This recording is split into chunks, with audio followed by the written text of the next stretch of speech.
Yeah, it looks like Hawkins. That looks like it's a 15-yard penalty. It looks like they're going to mark it from the spot of the foul. So that'll be second down and We'll say 35. 35. Yeah, because they're back up all the way to the 14-yard line. And need to get to the 50 to get the first They need down. to get to midfield for this first down. So, but looks like these guys are a little bigger than the 8-year-olds. So. And they look like they run a wide open spread set, so we'll see what they can do. Four receiver package, and they're actually going to hand it off on an inside run. And number 5, That's 6. excuse me, that's number 6, Solomon James, gets the carry, and he runs it out to about the 18-yard line. So picks up about 3, 4, they'll call it, but it'll still be third and a mile. Yeah, I'm a little surprised they didn't try to throw the ball there, considering how far they have to go to get the first down here. But still, it's like he had a little bit of space there, but the Hateville was able to do an excellent job of just corralling to him and tackling and getting him down.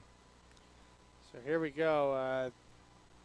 Well, before this third down, we have a timeout called by Bartow County. So they'll talk it over. That's their first timeout of the half with 7:32 to go, the first quarter. Some updates for you, as we did earlier from the NFL. Bengals are they look like they're in control in the Motor City against the Lions. They lead 17-0. Joe Burrow has thrown 2 touchdown passes, and he has 161 yards through the air. The Colts are leading the Texans 17-3. That game is early in the third quarter as well. Still 28-3. Rams leading the Giants in the third quarter. Matthew Stafford has already thrown for 3 touchdown passes. He has 200 yards in the air today. Vikings and Panthers 12-10 the score there. Minnesota up by 2. That game about to start the third quarter. Third down here, and before the snap we have a flag of an illegal substitution.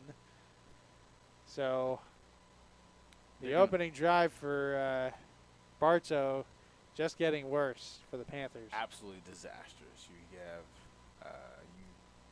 they have not moved the ball forward. They've gone negative, and it's not like they've lost it's 5 yards here.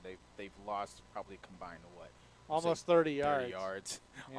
on this drive alone. So yeah, they're backed up all the way. They're right now backed up to their 13-yard line. So here we go, 3rd and 37, and they're just going to dump it off here to number 8. But he doesn't get much, and it's going to be a 4th down and very long. So yeah, interesting play call there. maybe they got him back to the 17-yard line, so call it a gain of 4. Yeah, interesting play call there. You saw number 2 Trace Watkins just kind of immediately roll out to his right, and number 8 was just standing right there to receive the pass. So obviously, I guess nothing was downfield, so you just got to do your best in that situation. So 4th down here. Yep, 4 receiver set. I would think this should be either a long heave to the end zone or to midfield. Well, yep, it's going to be a kick. And they fielded at about the 36-yard line by Hateville. And a decent return, so they net about maybe 15 yards on that punt on a drive for Bartow where they lost the 20 yards.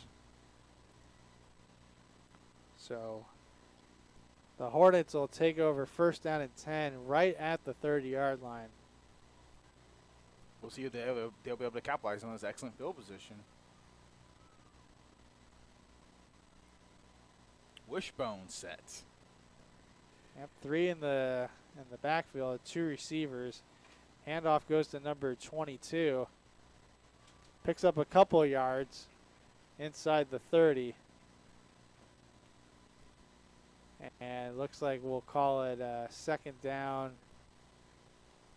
and about 8 at the 28-yard line after a gain of 2. Yeah, 2-yard run there by number 23, Jalen Dismuke. And we'll We'll see more wishbone action. Get a little bit of like what we'll say 1980s option football here. Well, we'll see. Here we go. Here comes a second down and an 8, and that is swallowed up immediately as number 2, Chad Williamson, is swallowed up for a loss there. Probably, actually, nope, looks like he got back to the, swallowed up at the 30-yard line, so we'll call it 3rd down and 10 there from the 30. Yeah, excellent job there by number 56, Anthony Castorino, just squeeze in through the O-line and make a tackle in the backfield. Approaching 5.5 minutes to go here in this quick-moving first quarter. This 11 and under matchup. And here's a back to pass was number 4, Dylan Favors, but he is swallowed up immediately once again by number 56, Anthony Castorino. Yeah, it looked like there was a quick 2-step drop in there, and by the time he dropped back, Castorino was already there to sack the quarterback, but the quarterback's got to get deeper than that to get the pass off. It's a loss of 2 on that 3rd down play, so we'll call it 4th and 12 at the 32-yard line. As Hapeville figuring out what their play call is. They have trip receivers here to their left side. And it's a shotgun formation as big number, looks like that's number 34, Antoine Martin, lines up to the right, and it's a quarterback keeper. Looks like back to the 30-yard line, back to the 29-yard line, but not nearly enough for the first down. So turnover on the downs by Hateville, and Bartow will take back over at their own 29-yard line. So bit of some flawed execution there on both sides. Yeah, neither team was able to get any positive yards on that drive. You saw Bartow with like negative 30 yards on that first drive, and then the Hornets were unable to get the ball past the 30 after their yard line after that short punt and return there. So yeah, we'll see if both offenses can get things going here after their both first drives. Yep, here we go. Second possession for Bartow, and it's a inside draw to number 0. That would be Zach Bellew.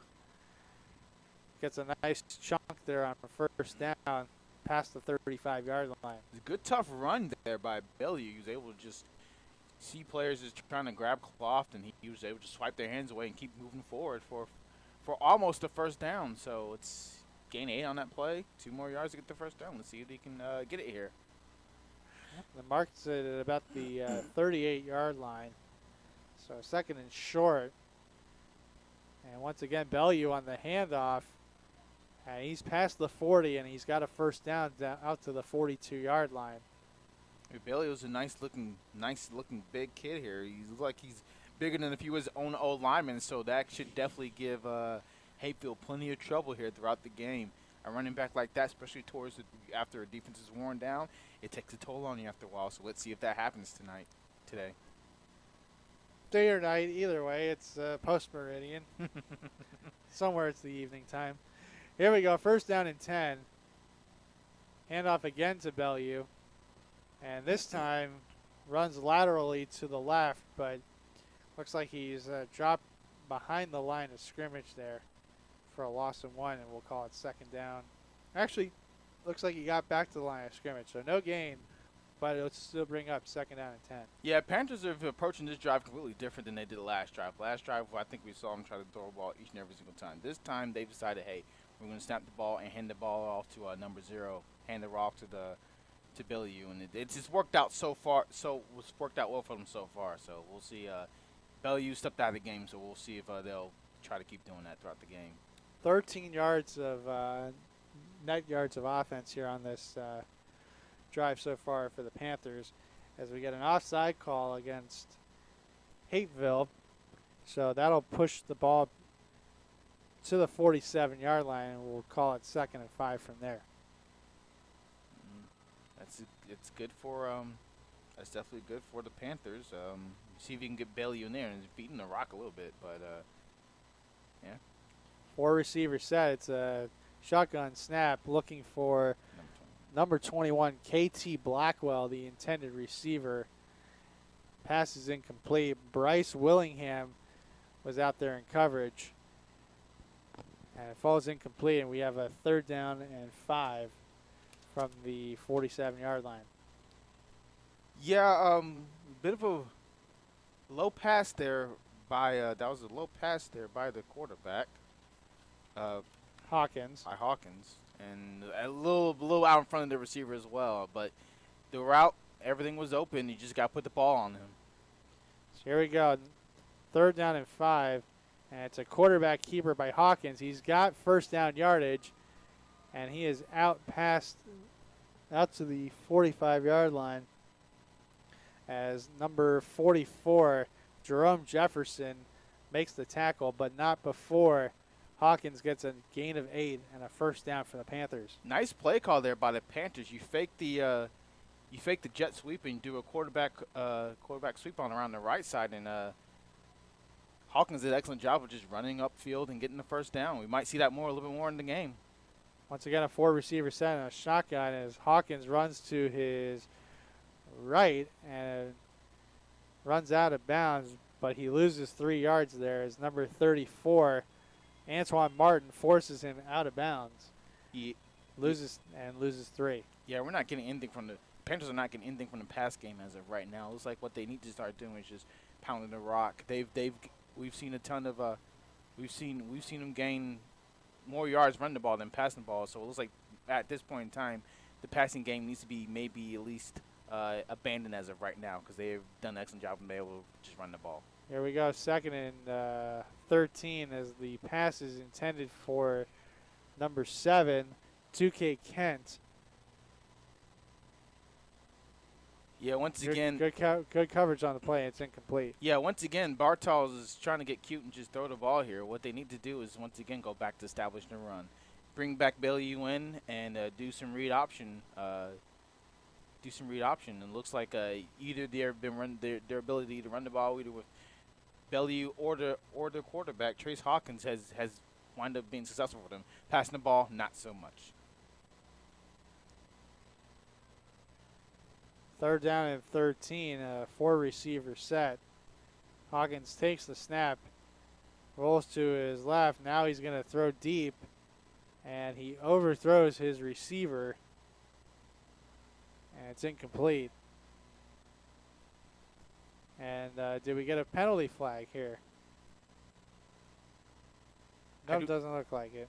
Yeah, it's 4th down here. But once again, we see the passing. It looks like the passing game is a key part of what the Panthers' offense, but as of right now, that passing game is completely out of sync.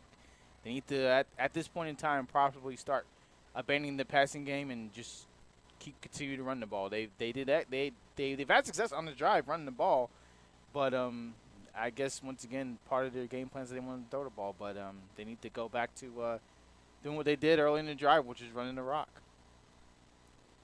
So here we go, 4th down and 13 from their own 48-yard line. Once again, a 4 receiver set, 2 receivers on each side. Here's Hawkins rolling out to his left. He's now going to throw it, and it is caught at the 32-yard line. Reception made by number 21, KT Blackwell. Nice job of keeping the ball alive on both ends.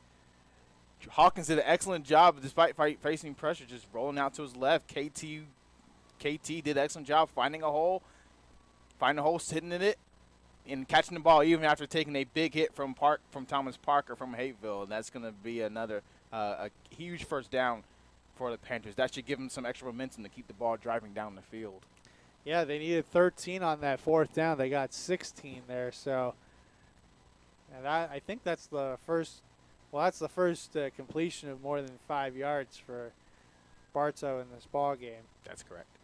As we are now at 30 seconds to go, this is probably going to be the last play of the 1st quarter as Bailu looking for running room, but to no avail. He gets dropped behind the 30, on the wrong side of the 35-yard line, as a swarm of defenders sniffed that one out. And that should take us to the end of the first quarter here in Duluth High School. Our score in this 11 and under matchup on the United Tykes Network: Bartow County Panthers 0, the Hapeville Hornets 0. Yeah, it looked like the Hornets did an excellent job of keeping Bailey from trying to get outside. Bailey tried to get outside and get some more yards, but they did it. Hateville did an excellent ball in getting Bailey down for a loss on the play.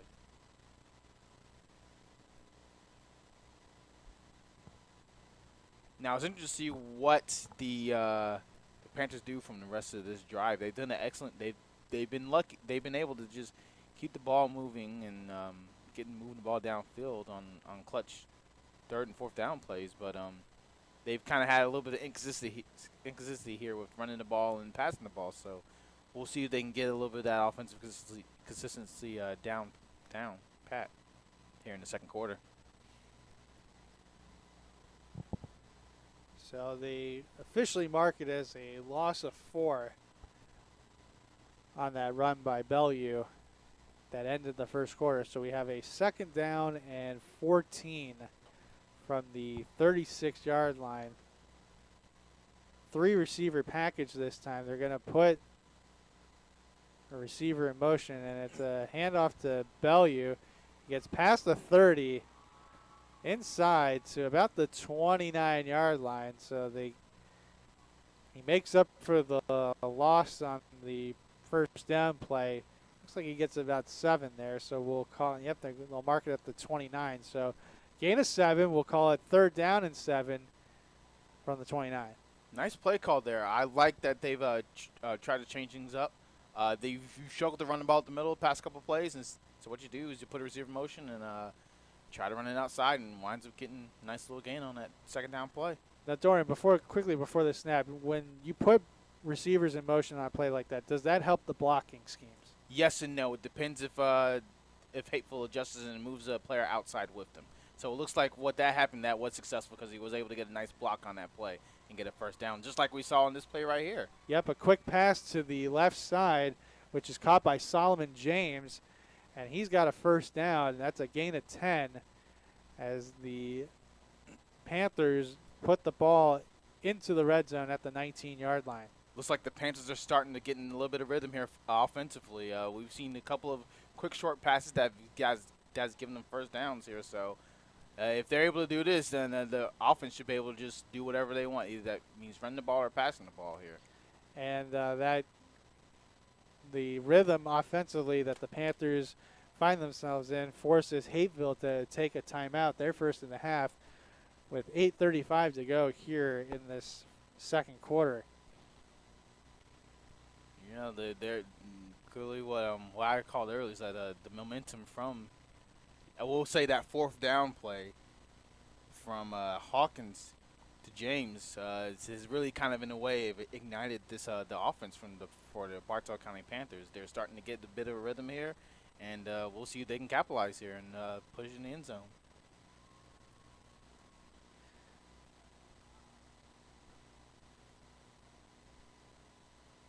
You know, I watch this. I look at these jerseys and I look at the color schemes. It kind of feels like I'm watching a color splash game between the North Carolina Tar Heels and Miami Hurricanes. Yeah, I keep thinking that as well. Here's a nice run by Bellew, who is unable to be tackled by Hapeville, and he takes it in for a touchdown for the Panthers. 19 yards as he runs it up the right side. Broke about 3 or 4 tackles there on the sweep. And Bartow County's got the first touchdown of this ball game. Yeah, Bailey just brutalized the Hateville defenders there. Ran through one tackler. One guy grabbed his jersey, just runs right through that tackle and is able to get a touchdown. And it looks like the offense is finally starting to click here for Bartow County. Yep, looks like they're going to go for 1 on this play. Here's the shotgun snap. Catch is made by number 7. That is 2K Kent. But he comes up short of the point after try is no good. However, Bartow County, after a disastrous first drive where they lost almost 25 yards offensively, they put together a nice drive of 71 yards, and they punch it in and take a 6-0 lead with 8:24 to go here in this first half. Now we kind of surprisingly started to see a bit of a balanced attack, especially in the back end of that drive. At first they just decided, hey, we're just going to pound the ball at will. Tried to throw the ball, had some incomplete passes. That big 4th down conversion was a key play in that drive. Absolutely. And it seems like they offensively finally they were able to get in a bit of a rhythm and figure things out. And now winds up giving them a 19-yard touchdown. So we'll see if they can keep that going throughout the game. Yeah, that because if they don't convert that first down, Hateville's got once again good field position because they were at about the 48-yard line on that play, and they got it all the way down to the. And oh my goodness! Wow, how about this? Bartow goes for the onside kick. Hapeville had it but couldn't corral it in, and the Panthers recover, and they're going to have the ball at midfield. So the Panthers offense right back out there. It's like the 4 seconds coming off the clock. It looks like the ball just squeezed through the hands of number 9, Jakari Brantley, and it just slipped out of his hands, and Bartow doing an excellent job of covering the kick and was able to come back and recover it.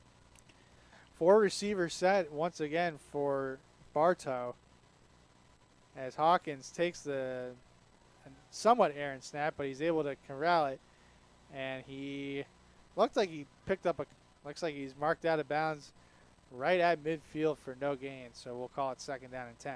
Well, that's a bit unfortunate considering how crisp they looked especially that backhand that last drive. You want to keep that momentum as much as you possibly can, and it looks like that might have hurt them a little bit here.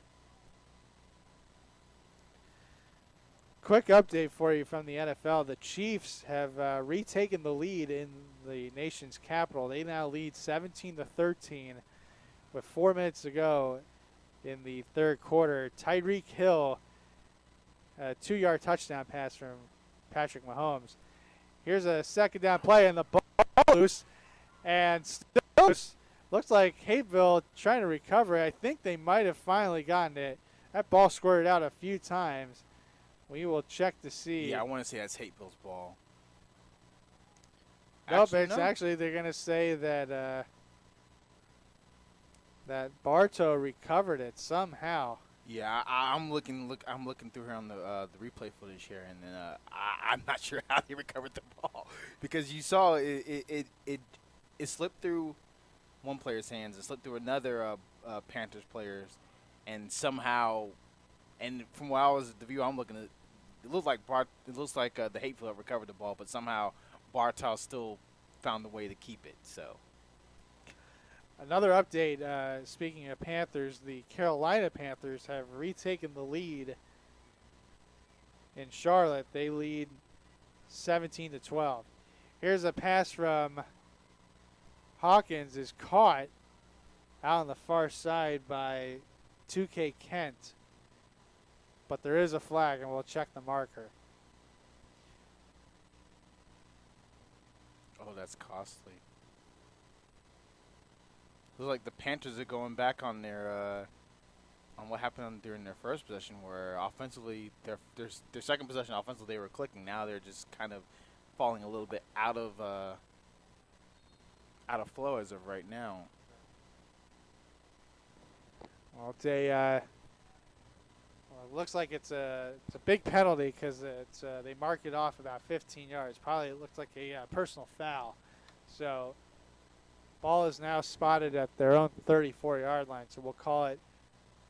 It was a hold, so it'll be 3rd and 24 for from their own 34-yard line as they employ a 3-receiver set to the right side. And Hawkins once again now rolling to his right, and he's throwing deep for Kent, and it's incomplete. Good coverage there by multiple players for Hapeville. That was number 1, Carter Pitts, and number 7, Bryce Willingham, in on the coverage to force the incompletion.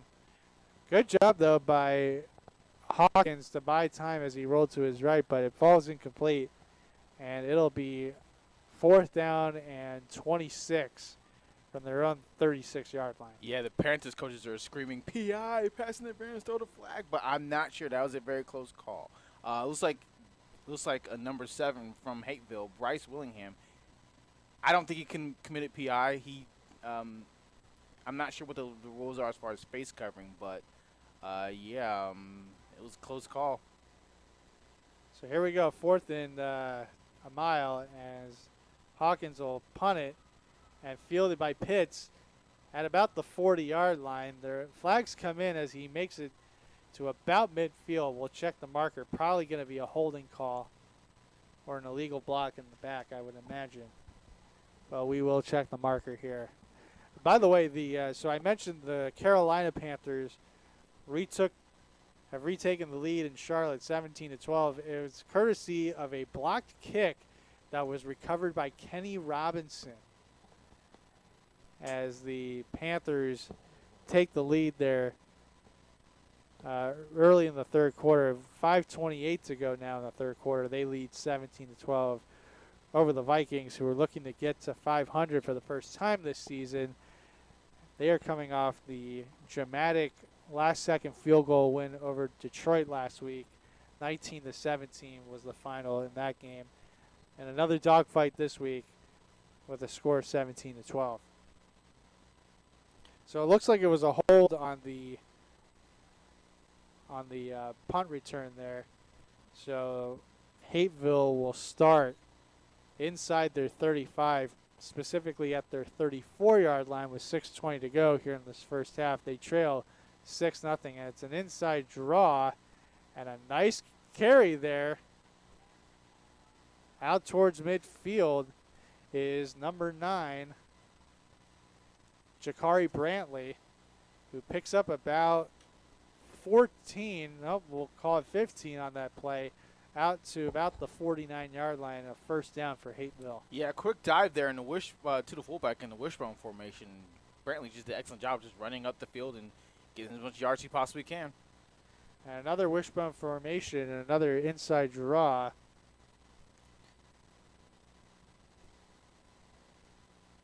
Looks like he only gained around a yard on that play. It's going to make second down and 9. Yep, Quintarian Thurman was looked to be the ball carrier on that play.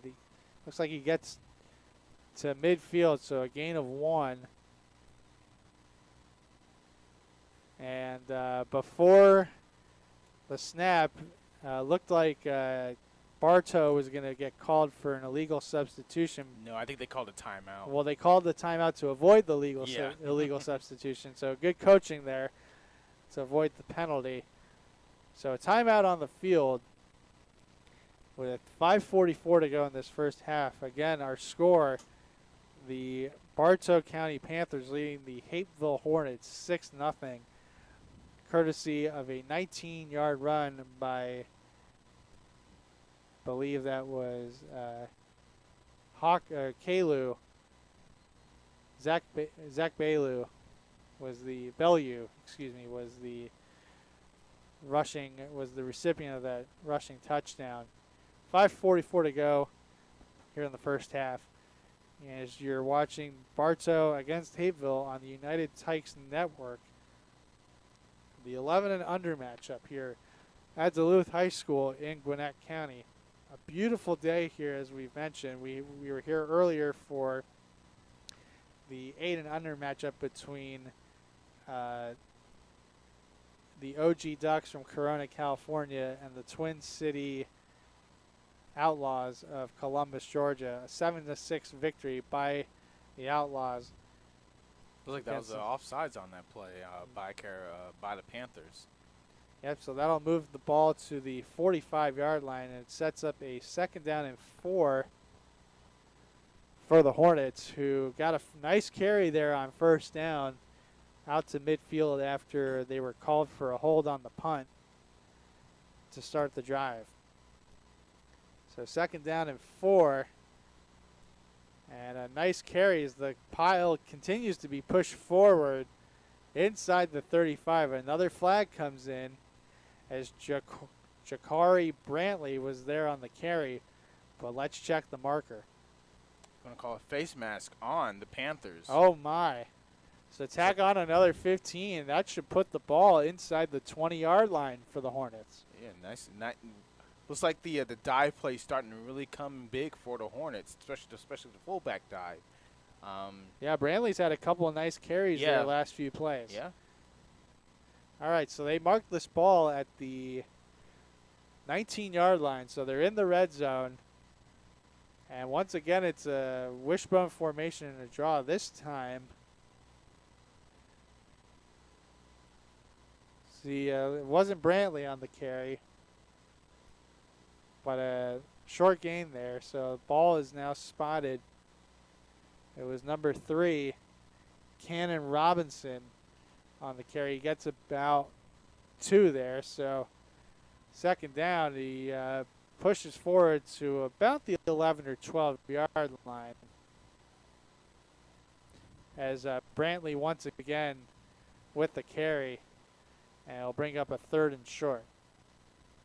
Yeah, Hornets are starting to get a ton of success with these quick dives up the middle of the field, and they're just right now just gassing the Panthers, and there's very little that they if you were watching, as you can see as you're watching, there's definitely a big physical difference between the size difference between Bartow County's D-line and the Hateville Hornets O-line. So that's definitely starting to that's definitely contributing to why they're just able to just run the ball down their throats.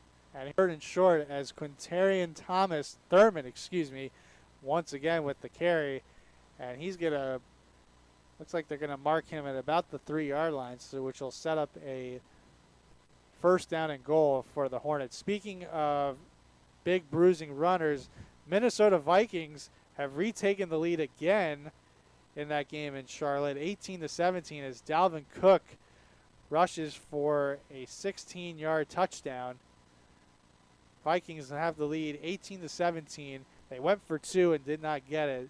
So they have a 1-point lead with 4 minutes to go in the 3rd quarter up in Charlotte. And here's a handoff to number 0, Thurman again. He's got the touchdown, but we'll check the marker. And it's an illegal procedure by the Hornets. So wipe the touchdown off the board. We'll call it 1st and goal. Yeah, the Hornets are doing an excellent job of just running the ball right now. You can clearly see how the old line is just pushing back the Panthers D-line back, but Panthers are going to have to figure out a way to mitigate that running game right now. So I had originally marked them at the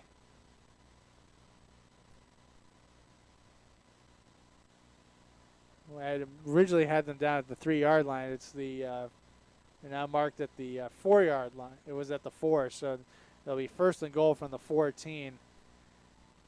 As the pass goes to the end zone, and it is caught by Carter Pitts for a touchdown on a nice pass from Dylan Favors. Excellent pitch and catch there, but I love the play call. You've been feeding them. You've been pounding the ball down the Panthers' throat, and they've done very little to do it.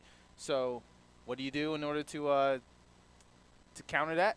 Play action pass, and Pitts was wide open in the end zone, and the quarterback Dylan Favors doing an excellent ball to him for touchdown, for a 14-yard touchdown. So we are now tied at 6, and it looks like Hapeville will go for 1 here to try to take the lead after a 68-yard drive is capped off by a 14-yard touchdown strike. Looks like an offset I formation here, as Favors tried to do the quarterback keeper, but he is bottled up at the line of scrimmage. So the point after attempt is no good. However, the Hornets they sting back after getting clawed by the Panthers on their last series. And it's a 6-6 ball game with 3:55 to go here in the first half at Duluth Stadium. Yeah, Hapeville did an excellent job of running the ball, right? Just right up the middle, just playing brute force football. Old school SEC football, as people will probably say. But, yeah, we'll see if the Hornets can keep that up. Bartow's going to have to find a way to counter that. They might have to start putting more players in the box, and that unfortunately will make them susceptible to play action pass like we saw in that touchdown pass. So, updated score for you here in NFL action. Battle of 4-1 teams in Baltimore today between the Ravens and the Chargers. Ravens definitely looking like a 4-1 team. The Chargers looking like a 1-4 team. It's 34-6 Ravens over the Chargers in Baltimore with 12.5 minutes to go in the fourth quarter, as Devontae Freeman has a 9-yard touchdown run early in the fourth to extend the lead.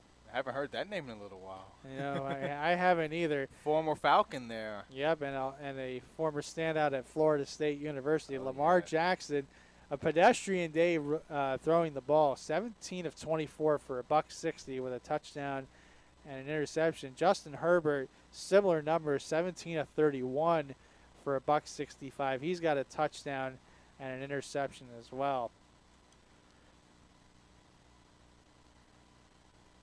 As looks like we had a little confusion there. I think it's an offside penalty on the Hornets on that kick. So the ball is now, they're going to now place the ball at the 35-yard line for the kickoff. And here we go. And it's a little pooch kick as the Bartow is able to corral it in and will be tackled. Number 8 is tackled at about the 45-yard line. Yeah, he bumbled the kick there. So I think that's the same gentleman that bobbled it last time, if I'm correct. So yeah, he's had a couple. The Hornets are right to kick the ball right at him and try to put some pressure on him. Well, there's definitely been gamesmanship by both teams on these kickoffs. Neither of these kicks have gone particularly far, but they're definitely getting their money's worth from a special team standpoint. So. We have a 6-6 ball game here with 3:46 to go here in this first half. As Bartow comes out once again, looking to retake the lead. They have a short field, 1st and 10 at their own 45-yard line, with a trip receiver set. It looks like they were a player short here in their package. Yep, there's the penalty, illegal substitution. Yep, so now it'll, once again, Bartow shooting themselves in the foot before they even snap the ball on first down. So it'll be 1st and 15 from the 40-yard line. Yeah, it's a little disappointing, especially considering how good they looked on their second drive. They struggled. They struggled a little bit, unfortunately, but we'll see if they can get things together here on this drive. Yep, as Hawkins is back to throw, he's rolling to his right. He was looking for number 16, Justice Miller, on the short throw past the 40-yard line, but it falls incomplete, and it brings up 2nd and long. Yeah, pass was a little to the left of to Miller. Catchable ball, definitely, but that's definitely not a good way to start off this drive once again. Got to get that passing. It looks like Bartow wants to do a hefty dose of being balanced, so they got to get that passing game going right back again, and short passes are usually the way to go. I definitely have the personnel to try to move the ball upfield here a little bit, as it's 2nd and 15, and number 8 gets the handoff, and he gets a nice carry out past midfield. And is finally dragged down at the 48-yard line. So we'll call it a gain of 12. And that brings up a 3rd down and manageable for the Panthers. Yeah, nice little jet sweep pass there for Bartow. It's the first time we've seen them run it all game, and he winds up getting them netting positive yards here on the play. We'll see if we can. That's definitely a good way to get your quarterback back in the rhythm. Short, easy passes, if you want to call that a pass. It's called a pass because it's a forward pitch, but it's still a good way to get your quarterback back in the rhythm and get the offense back in the rhythm. So now 3rd down and 3 on the Hapeville 48-yard line. They fake the inside pitch as Hawkins is going to run angled towards the near sideline inside the 45, pushed out of bounds at the 41-yard line. So a gain of 7, and that'll move the sticks, and it's a first down for the Panthers. Hateville had some defenders out there, but they were unable to contain Hawkins, and Hawkins just was able to outrun all the defenders out there and run outside and get a first down. We now hit 2.5 minutes to go in this first half. 6-6 is our score, but Bartow is driving, looking to take the lead here as the first half winds down.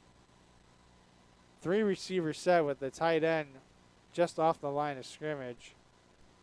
In the shotgun formation, here's Hawkins looking to his left, and he's going to air it out. He's open.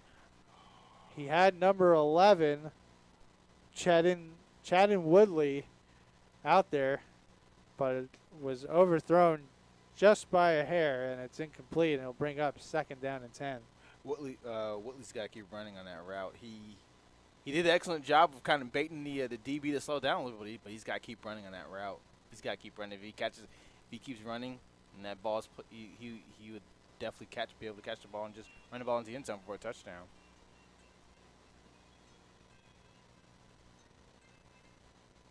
So 2nd down and 10 at the 41-yard line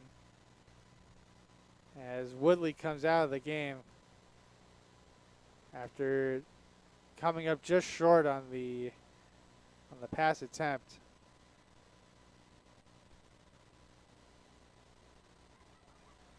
Panthers going with a 3-receiver set there and a shotgun formation. They put number 8 in motion. And it's a pitch to number 0, Zach Bailu, and he gets a nice carry there out towards the 30-yard line.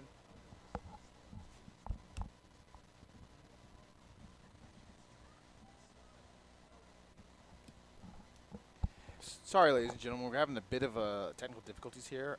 We will have them back up in shortly as soon as we possibly can. And we do have fortunately, we don't have a picture. Hopefully you can still hear us. Looks like we had a holding call. We have a holding call here on that play. So ball is going to be pushed back out to the 49-yard line. So that'll make it 2nd down and 18. And it's a little inside pitch to number 0. Excuse me, that's number 8 on the. Hey, good afternoon, ladies and gentlemen. We do have some technical issues. We're getting them addressed as quickly as possible. We lost video feed from Duluth. We'll be bringing that footage right back as soon as possible. I appreciate your patience. It's always nice when technology plays into it for those individuals watching. We'll be right back with this 11U matchup from Duluth High School.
looks like we have our image back up and running, and we thank you for your patience with us as we got our technical issues resolved. Great job by Devin and Dorian, our Johnson, twin brothers here in the booth, making us look and sound good.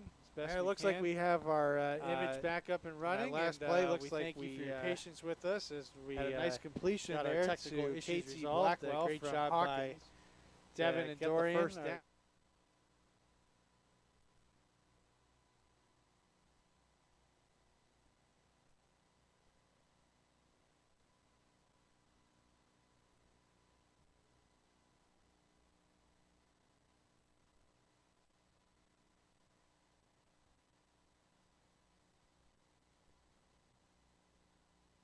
After that first down on that conversion. So second down and 10 at the 29-yard line of Hateville. With 48 seconds to go here in this first half as Hawkins, he is going deep and looking for Blackwell. Had him inside the 10-yard line, but too tall of a pass, and it's incomplete. And that'll bring up third down and 10 with 43 seconds to go as I bring Dorian back into the fold here. A good opportunity there, but it goes for naught. Yeah, Blackwell was open on that seamer route. Looks like Bailey just put too much hot sauce on that pass there and just completely overthrew his receiver. And that's quite unfortunate because he was wide open. You know, he would have walked the end zone for a touchdown. Without question there. So here we go, third down and 10 at the 29-yard line. And before the snap, we have a timeout being taken by Hapeville. They'll talk things over. They're down to one timeout here with 43 seconds to go in this first half.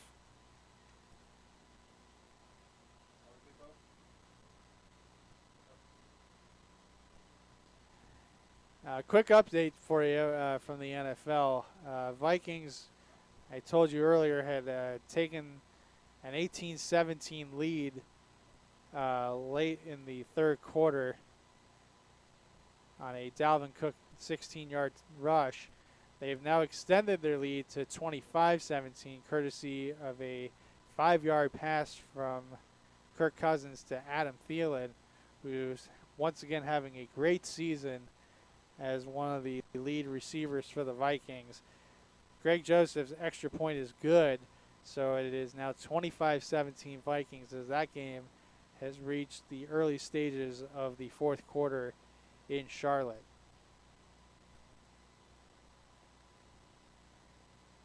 So, Dorian, here on third down and 10, what are you looking for? It's probably going to be a two. Exactly. That was what I was going to do, is just throw a short pass.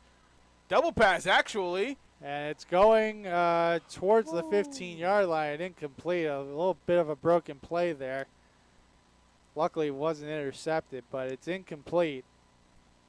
That'll bring up fourth down. That play was almost a complete and utter disaster. Hawkins didn't have any time to throw the pass back to his receiver on the double pass, and even the receiver himself, after the ball was thrown in the dirt, he was just lucky to just be able to get the ball and get the ball off, because that would have been a disaster if they were just able to just, that would have been wound up becoming an interception.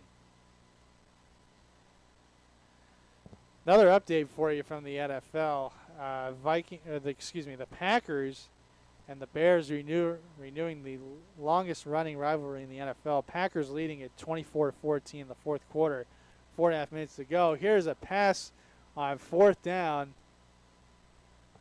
Just overthrows his receiver. Overthrowing Hawkins, actually, was the intended receiver. It's incomplete, but there is a flag on the play. We'll check that in a moment.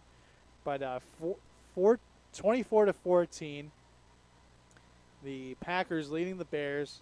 4.5 minutes to go in the fourth quarter. Aaron Rodgers just ran for a 6-yard score. Mason Crosby getting the extra point to extend their lead to 10 after Darnell Mooney had caught a 5-yard touchdown pass from Justin Fields with about 7 minutes and change to go.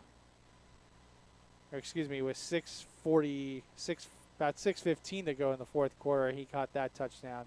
No, excuse me, there was about 8:44 to go in the fourth when Mooney caught the touchdown pass from Justin Fields. But the Packers looking like they are on their way to a 5-1 start to 2021 after the debacle that they had in Jacksonville against the Saints in Week 1. Yeah, it looks like we have a penalty flag on the Hornets, and it's a 15-yarder too. So it's going to be possibly first and goal. We'll see where they spot the ball. Yep, it's going to be first down, and yes. Looks like they're going to mark it at the 14-yard line. So it looks like it was a personal foul penalty. But Hateville has going to have possession of the ball now. We have 26 seconds left on the clock. Alrighty, so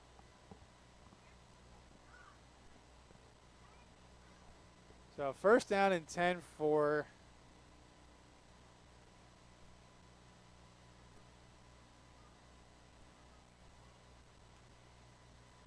looks like there's some confusion as to what exactly is going on here. Yeah, Hateville has the ball with the. They're just going to take a knee and go into halftime. Alrighty, well that makes things easier. So our halftime score here at Duluth High School, home of the Wildcats, we are tied at 6 between Hapeville and Bartow County in this 11 and under matchup on the United Tykes Network. We're so glad that you've joined us and stuck with us in spite of our technical issues, and we'll be back with you after halftime.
And we are back here at Duluth High School, home of today's United Tykes Network Game of the Week, second half of our doubleheader between the Hapeville Hornets and the Bartow County Panthers. We are tied at 6 as we are about to start the third quarter.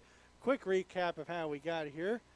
After both teams turned the ball over on downs early in the ball game, the Panthers drove the ball 71 yards in about 10 plays, which was capped off by a 19-yard touchdown run by Zach Bellew. Eventually, the Hornets responded with a 68-yard drive of their own, which was capped by a 14-yard touchdown pass by number 4 Dylan Favors to number 1 Carter Pitts.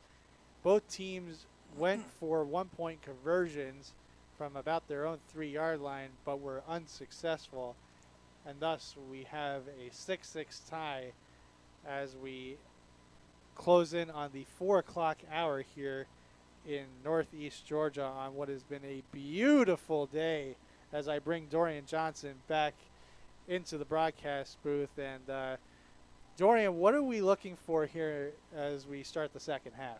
Well, for Bartow, I think offensively they need to just stay balanced. We've seen how we saw in their scoring drive how successful they were, just staying balanced, mixing having this nice healthy balance of short pass game, run game, and that all wind up working out very well on their first drive. As far as for Hateville offensively, they need to just continue to running the ball. More specifically, running dive plays. That's where we've seen a lot of their success come from. And whenever they whenever they want to, they can go play action pass right off of that. Obviously for Bartow defensively, they will have to try to do their best to stop those halfback dives and fullback dives and all that good stuff. So as I mentioned earlier, as the Panthers get ready to kick this ball off, this is an 11 and under unit here for both of these teams. Now they have about 2 more years until they get into high school football. So, Dorian, you're a former football player. Mm-hmm. What do you think these coaches are trying to emphasize to these players as we have the pooch kick, which is then recovered by number 1, C.J. McClendon. And so once again, the Panthers, who tried a couple of onside / pooch kicks in the first half, they once again come up successful here. And they're going to have the ball at their own 48-yard line. Yeah, nice. Excellent job there by the Panthers to recover the ball. Hateful's got to, when you're facing a situation like that, you got to do your best to recover the ball. But looks like Bartow did their job there. So first down and 10 for the Panthers at their own 48-yard line as they shuffle in some players on their offensive line. It's a 4-receiver set with 2 on each side as Hawkins takes the snap and hands off to Bellew. And he is hit immediately. And I think the ball came out.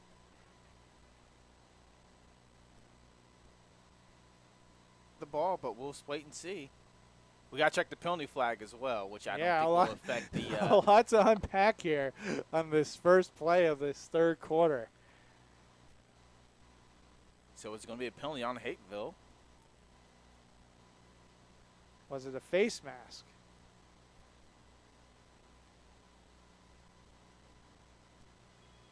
Looks like it looks like it's an offside penalty. So, because it's only 5 yards. So it'll be 1st and 5 from the Hateville 47-yard line. And it looks like the Panthers escaped a possible tragedy there. Yes, that would have been a very bad way to start the third quarter. Really a heckle and jive. Well, could have been a heckle and jive to start there. Mm-hmm. As number 6, that is Solomon James, trying to find running room, but to no avail. So to get back to what I was asking before that kickoff a couple moments ago, these are 11 and under players, Dorian. 2 more years until they hit high school football. What do you think these coaches are trying to teach these players here as they get ready for their next level of football development? Probably just basic fundamentals. These kids are, I think, if I'm correct, they are either 6th graders or 7th graders. So with Bartow, they're going to be running into playing at Carter's. And so what you're seeing a lot nowadays is these schools are, especially these rec leagues and middle schools are becoming like they're directly feeding into like the high schools.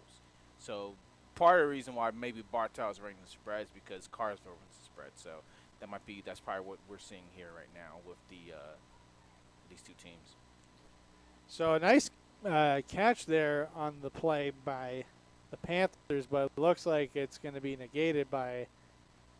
We'll probably say a holding call. I think it was a holding call. So we'll call it a 2nd down and 9 from the 49-yard line. Yeah, it was a nice job by Hawkins to evade those defenders down there on the bottom of your screen here. But,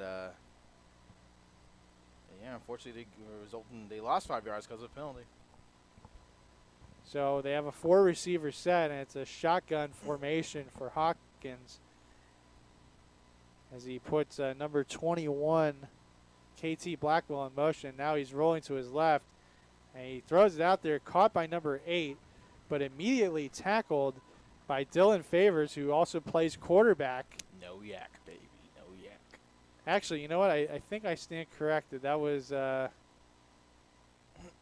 Yeah, no, that wasn't. That was Favors on the tackle. There's a 4, number 44. Number 44 is Jerome Jefferson, who is a big man there at the linebacker position. So gain of, we'll call that 3. So it brings up a 3rd down and 6 from the 48 of Hapeville.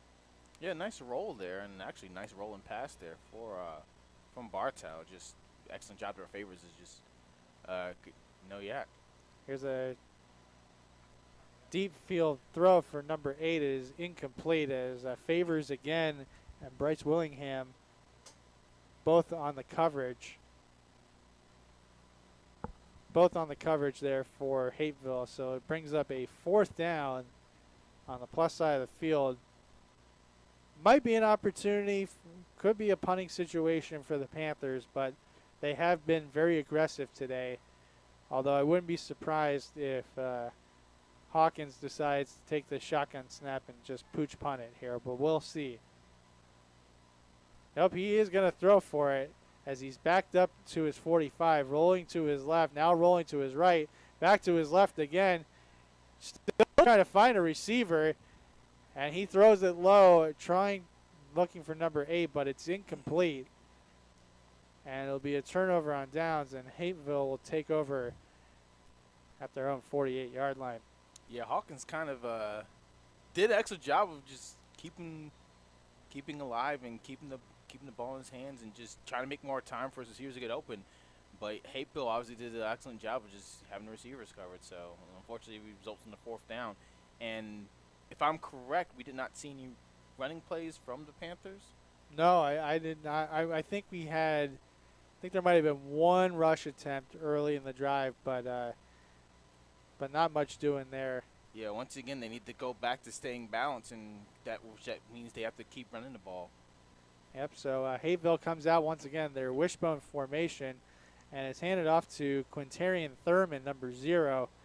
Had some nice runs there in the first half. Gets a short gain there. Looks like he got 1, so we'll call it 2nd down and 9 at the 49-yard line. Well, you know, we're here in Georgia. Had to make a quick thought about, well, I'll hold that thought for a moment here. Probably will save that for a stoppage in play. 2nd down and 9 from the 49-yard line. Once again, wishbone formation as number 9, Jakari Brantley, picks up a couple there. He's past midfield. Gang tackled at the 47-yard line is where they mark it. So a gain of 4, and that'll bring up a 3rd and manageable for the Hornets. Yeah, that was a nice, tough run by Brantley there. Stood up at the 2 yards past line of scrimmage, but able to just continue to turn his feet and just continue to run the ball. And that's what Hateville needs to do, just pound the rock right now, just pound the rock. As we roll under 6 minutes to go here in this third quarter, here's a third down rush. And Brantley with a nice burst of energy there as he pushes towards the 40-yard line. They needed 6. He got 7. And that is a first down for the Hornets. Yeah, good job by Brantley once again, just running through defenders and just pushing forward to get that first down. And this is what Hapeville needs to do in order to possibly continue to control the clock, control the ball, control the game, and possibly score another touchdown. And eventually what we might see is another pop pass like we saw from earlier, which resulted in their first touchdown. That's right. And I think that was one of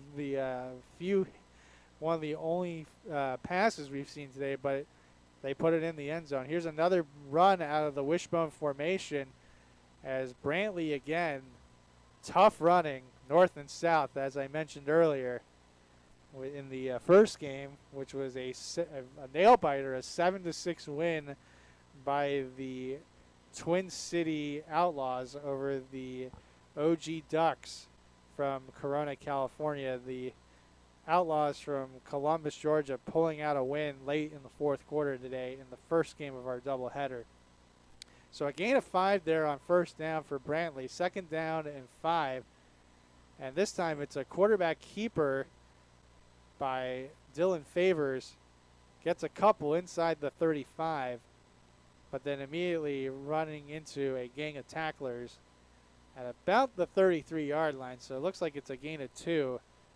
And we'll call it third and short from the 33. Yeah, Bartow is they're just crowding the line of scrimmage right now, trying to contain that run. This might be a good time. It is third down, so it might be a good time to try to do a little play action pass here. So we have less than 4 minutes to go here in this third quarter. As once again, shocker, Brantley in the wishbone formation, but this time it's a sweep to number 1, Carter Pitts, as he gets to the 25-yard line. And that'll once again move the chains. A pickup of 8 on 3rd and 3. And it's a first down at the 25-yard line for the Hornets. Yeah, not a bad play call there. I like the play call. They've been doing a very good job of just running the ball up the middle of the field. And they decided to do something different and want it right out to the right side of the field and gets them enough yards to get the first down. As we now see Thomas Parker check in for the first time today. And Jerome Jefferson, number 44, comes in. Looks like he's going to be, looks like he's lined up in the tight end position. Once again, a wishbone formation. They might have gotten to jump there, so we'll check the marker. Might have been on the far side, and it sure was. Offside is called, and so that now pushes the Hornets right to the red zone. Yeah, second and 5, first and 5 here. The Hornets are doing a good job of just running the ball, getting the clock, continuing to have the clock run, and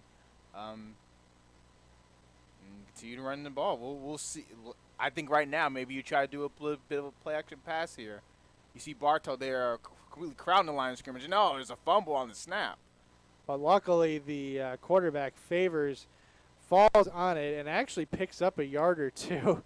So it'll be – looks like they're going to – he fell down on it at about the 18-yard line. Yep. So bobble snap actually turns into a positive play. Give him 2 yards. Yeah, he got very lucky on that play. That could have been the complete and utter disaster considering how they've done an excellent job of just running the ball and pushing the chains and moving the chains. And he's very lucky that he was able to recover the ball. There we go, 2nd and 3 now at the 18-yard line.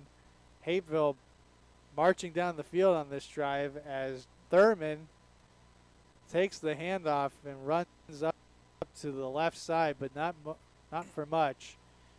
Pretty close, though, to a first down. I think they have him down at about the 17-yard line, so we'll give him a gain of 1, but it brings up a 3rd down and 2. Yeah, Hateville has a question. Do we continue to keep running the rock, running the clock down, which is down now underneath 140 left in the third quarter, or should we try to throw a little pop pass here, which is my suggestion? I like to see a quick play action pass because Bartow has been crowding the line of scrimmage like crazy. So I think you have a good opportunity, good time to do so. Well, they do line up. I believe that is number. Looks like 18. Number 18, Jackson Haygood, is the wideout to the near side, and they do throw it, and they try to throw it in the flat to Jakari Brantley, but it falls incomplete, and that'll bring up 4th down and 2 with $1:07 to go here in this third quarter. Yeah, not exactly what I'm looking for as a coach. Bartow did have poor pass. It was a poor pass there to Brantley, but Brantley might have been able to get the first down just because of sheer willpower. But Bartow had to play very well covered up, so we'll see what they do on 4th down here. They once again line up 2 receivers, one on each side. It's pretty much a wishbone formation. And did they? Yep. Yeah, it's going to be a false start. And Zion Price, he jumped forward just a little bit before the play started. So tack off 5 yards, and that pushes them back out of the red zone to the 22-yard line. So that brings up a 4th down and 7 as the official signals to wind the clock, although it was after an incompletion, so should not be the clock is not winding. I guess that was the wind signal for the play clock.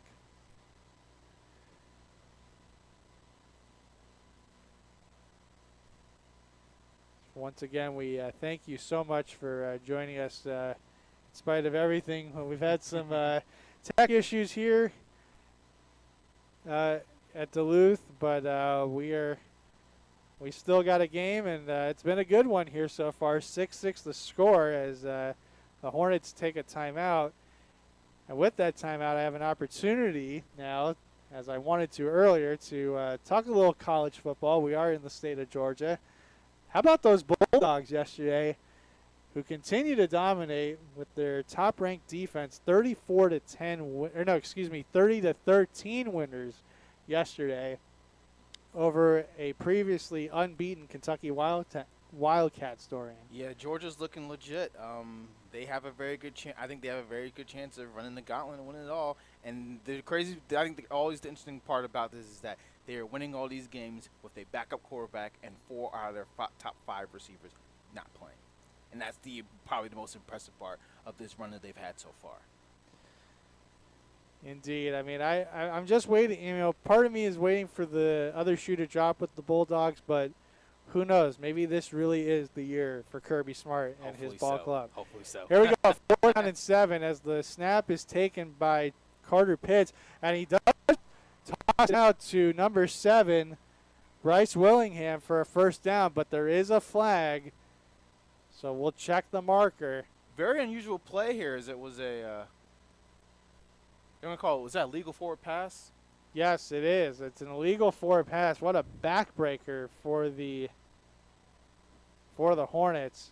And I believe that's a loss of downs, so that should be a turnover on downs. Yeah, it's a turnover on downs, and the Panthers are going to have the ball here. Yep, so that now marks the ball at the 27-yard line. Yeah, I wonder if they're calling it because Pitts did go past the line of scrimmage. That might have been what they're calling it on. But anyways, that was an interesting play call there. What you saw pretty much was them line up in a pistol set, which is something we haven't seen all game. They do a quick little they roll out to the right, and Pitts was able to just throw the ball for a 1st down, but legal forward pass. So now it's going to be 1st and 10 for Bartow County. Yep, they'll take over at the 27-yard line with 52 seconds to go here in this third quarter. And it's a toss to Kalu, who gets a huge chunk, and he's past midfield, past the 40, past the 30, finally dragged out of bounds inside the 30-yard line.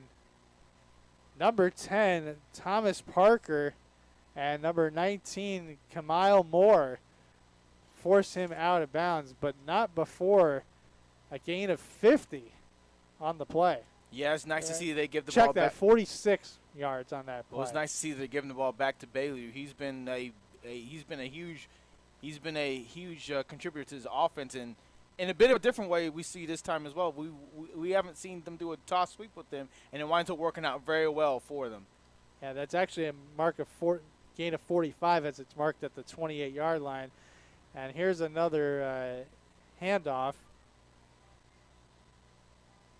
to number 8. We have a whistle here. Let's see what the issue is. Yeah, I don't see anything that was the issue. I don't see a flag. I mean, the whistle blew, so I'm not sure what the issue is as well, because we hear fans complaining about something. It might just be normal fans being fans here, but well, there's a reason why the fans are in the stands and officials are on the field and coaches are on the sideline. Anyway, the clock is winding down here. Going to be the final play of the third quarter as the ball is tossed to number 6. That would be Solomon James on the Solomon James.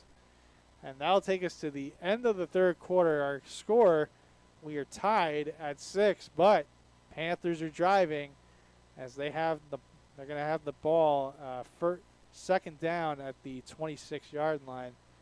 While we have a break in the action, continuing with the theme of Georgia sports, the Braves, our hometown Atlanta Braves, got off to a good start in the National League Championship Series last night as Austin Riley got the walk-off game-winning hit to give the Braves a 1-0 lead over the Los Angeles Dodgers, who they faced and lost in 7 games last year in the National League Championship Series and went on to win the World Series.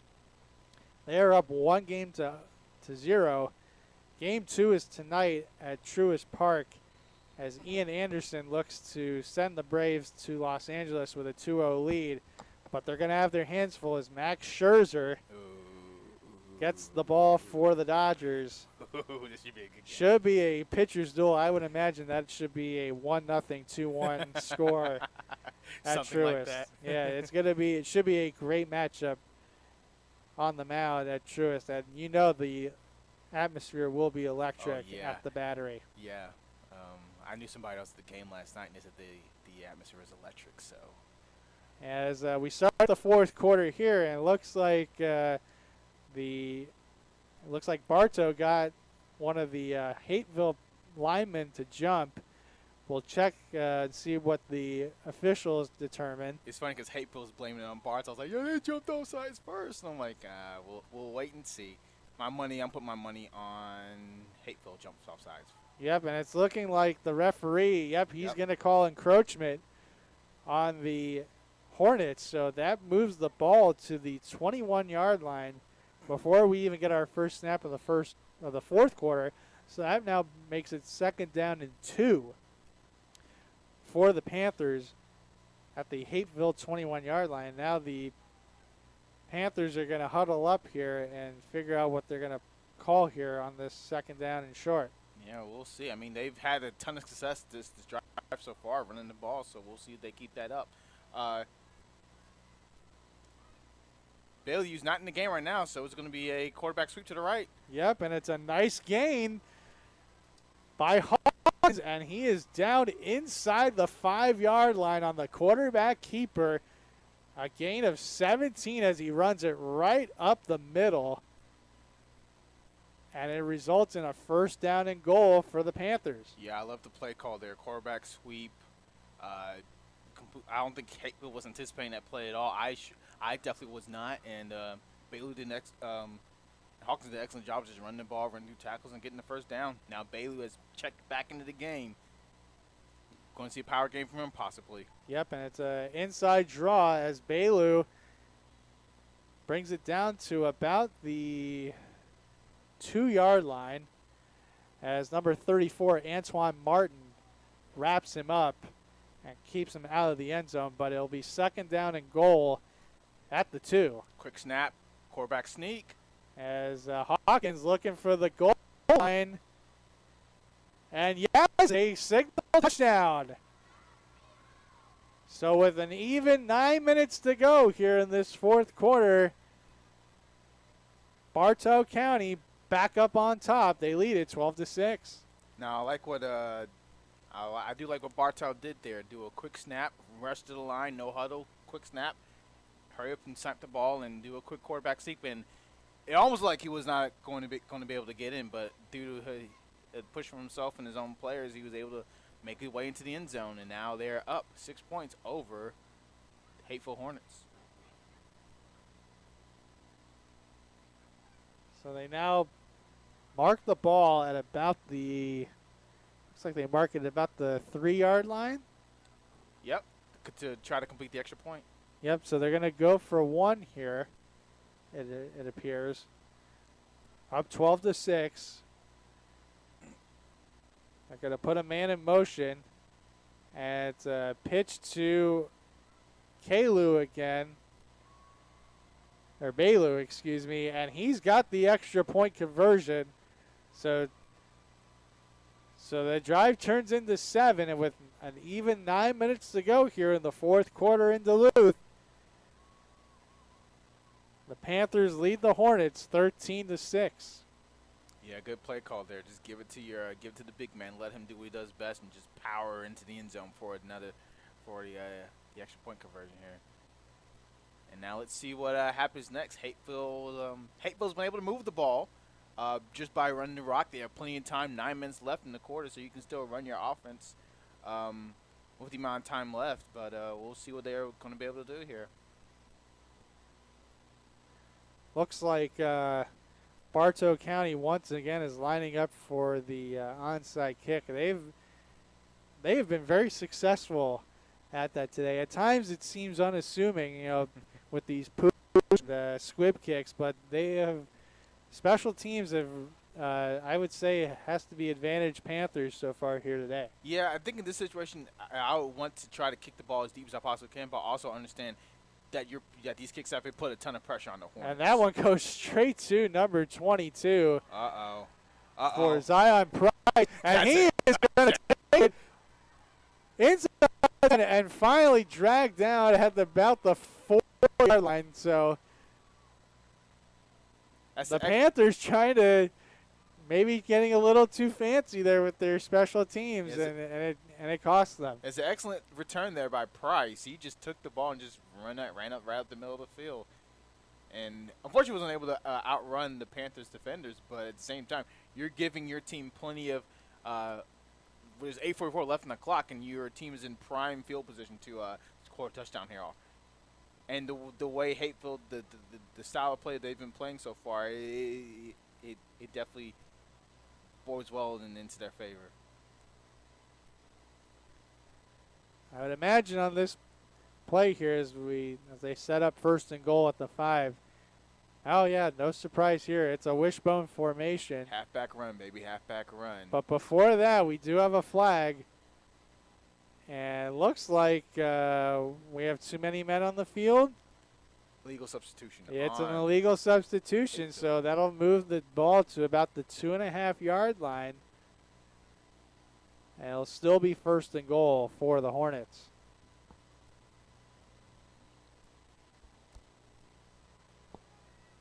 Actually, they moved the ball up, so it has to be a penalty on the Bartow. Right. So here we go, 1st and goal. And it is a touchdown for Hateville as Jakari Brantley once again finds the end zone to make it a 1-point game with 8:20 and counting. Yeah, what else do you do? I mean, it's kind of a no. They go for the tie, and the point after try is no good. And so 13-12 is our score. As looks like we once again had a clock issue earlier in the first game today.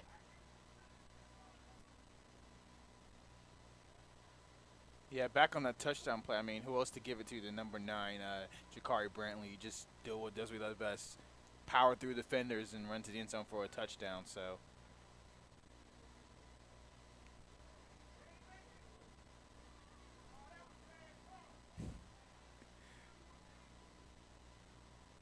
So now we're having a score dispute right now. So it's actually going to change the score back to. It should. Well, I believe it should be 13-12. Yeah, because he did not score. The clock operator, scoreboard operator, having some issues here. It really should be 8:40 on the clock because there was 8:44 when at the end of the run back. But so some clock issues here.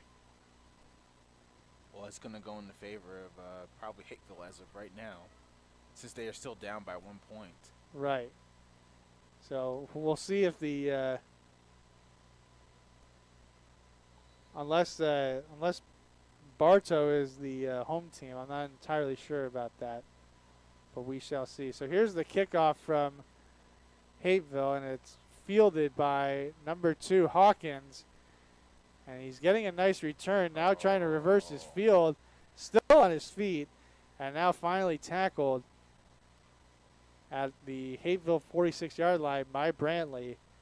And that's where the Panthers will set up shop with 8:28 to go here in the fourth quarter. Another update for you in the world of sports. This one from the WNBA. Game 4 of the finals between the Phoenix Mercury and the Chicago Sky. The Mercury leading the Sky on the road 50-43 with 7:35 to go in the third quarter. The Sky leading the series 2-1. Let's go Mercury. Go Mercury. Would be nice for Phoenix to get a championship after the Suns came up 2 wins short of their first championship. Yeah, I was rooting for them. I was too. I was pulling for Chris Paul deserves a championship. Hopefully, we'll see if the Suns can get back there this year. Anyway, back to the game here at hand. Here is Baby, and he's gonna take it to the house, and that is a touchdown for the Panthers. But there is a flag on the play. Yeah, we saw something different here from the Panthers. The Panthers, for the most part, have gone full spread. This time we have still a pistol power here, and they successfully were able to run the ball for that long score. But there is a holding call on the play, so that's going to take it back. So quite unfortunate. So wipe away the 47-yard touchdown run by Bailu, and that'll bring the ball back to the 47-yard line of the Panthers. Costly penalty right there, as they would have put them up another score. They were able to get 1-point conversion, and they'll be up by 2 points. Excuse me, not 2 points. 14 points. Well, if they get the touchdown and the 2-point conversion, it would actually make it a 9-point game. It would be 21-12. Yeah, math is hard. Here's number 8 on the handoff after the holding call, and not much doing there. I think he lost a yard, so we'll call it second and. We will call that 2nd and 14 from the 46-yard line. Yeah, good job there by Hateville. You see that same formation they scored a touchdown, and they adjust accordingly. They tried to do we'll say a halfback zone to the right side of the field, and Hateville was just not having any of it. Filled all the gaps and forced to running back number 8 to just try to run outside and find a hole, and was unable to find one.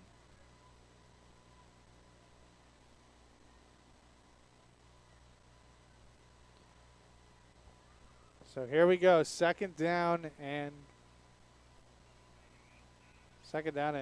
14 from the 46-yard line. As we approach 7 minutes to go here in the fourth quarter, the pass is intercepted by number 7, Bryce Williams, and he runs it down all the way to the 30-yard line. The pass was intended for Chadden Woodley, but Willingham stepped in front of it and took the ball away, and Hateville's got the ball at the Bartow 30-yard line. Yeah, it was a good pass by Hawkins. Whitley and Williamson, they just fought for the ball, and Willingham unfortunately won. And also just a nice return there by Willingham, giving this team good field position with 7:02 left in the game, to score possibly another touchdown and take the lead.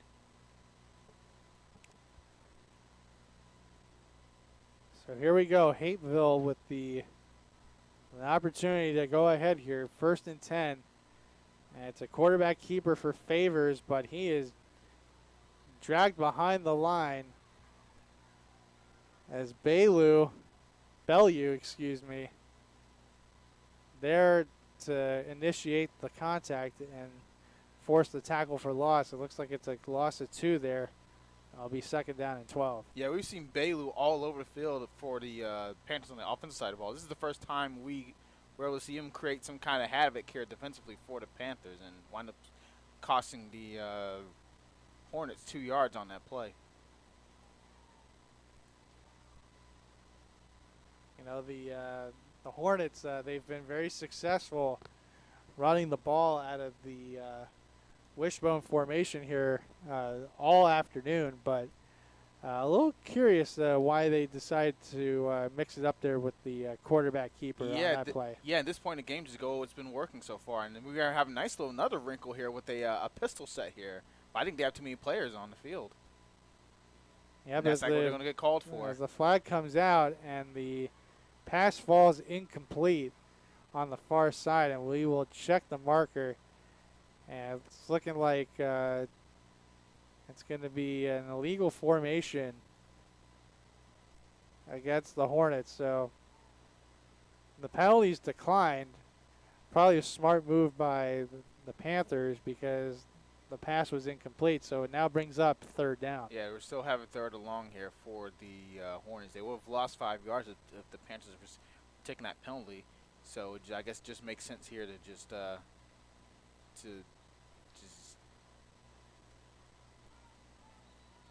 and now it's like they're calling we're having an issue with the clock once again, looks like. Yeah, not sure. I have to say, I work high school football, Dorian, and for some reason I've never been at a game where there's been an issue with the clock in a high school game. There have been a lot of issues today with the clock. Yeah, I think we only have one gentleman in the press box right now. And I think he's occupied with doing 2 or 3 other jobs.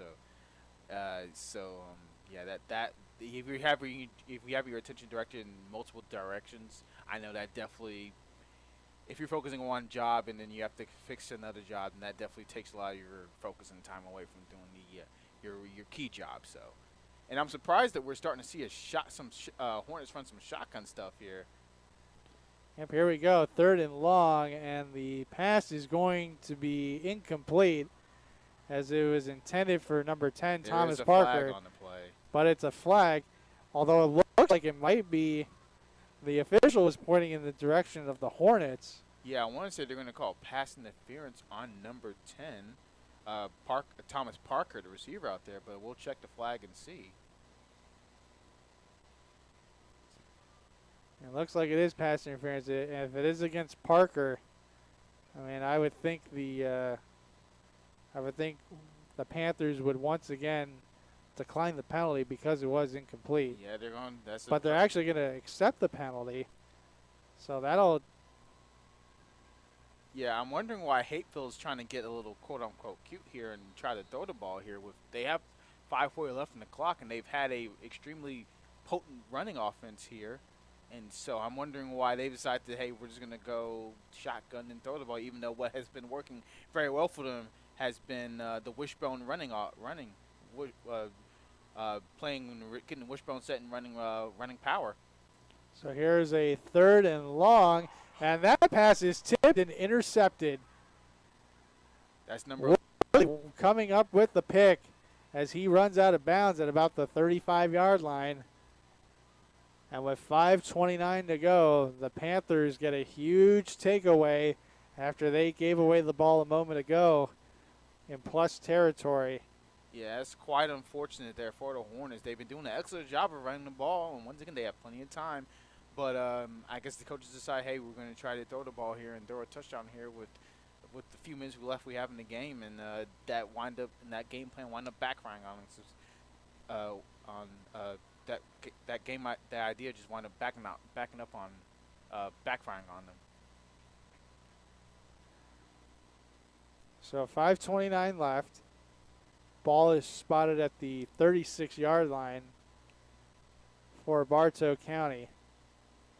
They have a 1-point lead, 13-12, as they go with a 3-receiver set, and it's a pitch to Bellew, who gets stacked up at the line.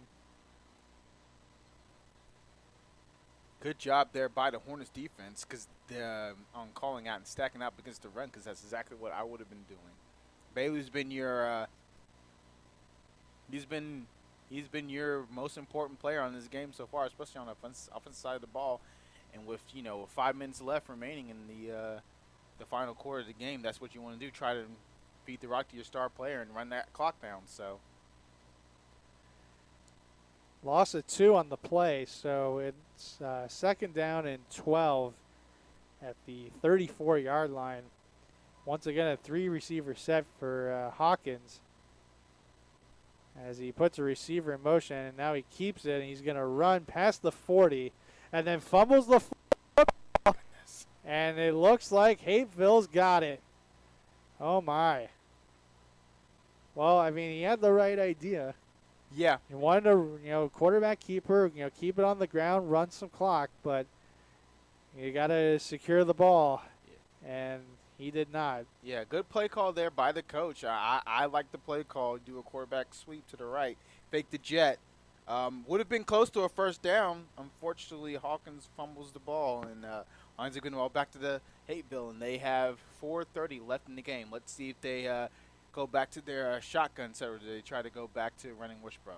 Well, he actually had first down yardage, believe it or not. So they would have moved the sticks, but ball security has been an issue for both teams here the last few possessions. That's the 3rd straight possession that's ended in a turnover. So here goes Hateville, and once again, oh my goodness, another fumble. Looks like they recovered the ball. They fell on it, so they maintained possession. But boy, I would hate to. If I was either of these coaches, my hair would be falling out right now with all these miscues here in the final quarter. Yeah, probably worst part about that play was a negative play. You don't get any yards on that play. More than likely, if it was a running back power and something like that, you would have gained at least 2 or 3 yards. This time they do hold on to the ball, and that is, let's see who that is. It's kind of hard to see from this vantage point. That's number 22, Zion Price, on the carry there as he pushes forward past the 40-yard line. As the clock continues to run, we are under 4 minutes to go, approaching 3.5 to be exact. So this brings up now a very crucial 3rd down and 5 at the 40-yard line for Hateville. Wishbone formation. And it's a inside give, and it's going to be very close to the first down. I think they've got it. They have the first down. Yep, it's a gain of 5, so move the sticks. Excellent push there by the O-line from Hateville. They pushed the defenders at least 5 yards down the line of scrimmage, and that definitely helped them get that first down.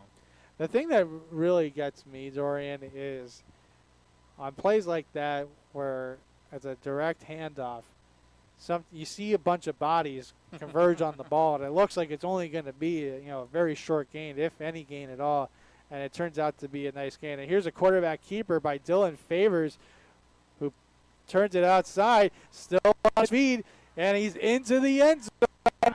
And that is a touchdown for the Hateville Hornets. My goodness. A 30-yard touchdown run. And with 2:45 to go, Hapeville has their first lead of the ball game, 18-13. Love the play call there. You instead of what you've been doing is you consistently pound the ball up the middle. Then you run to the left side, run out to the left side of the field. And Favors does an excellent job of breaking a couple of tackles, running outside and staying inbounds into the end zone for a touchdown. Actually, I stand corrected. I think no, they did give him the touchdown. The scoreboard operator didn't put it up right away, but it is a touchdown with 2:45 to go. So now a very important point after try to make it a 6-point game.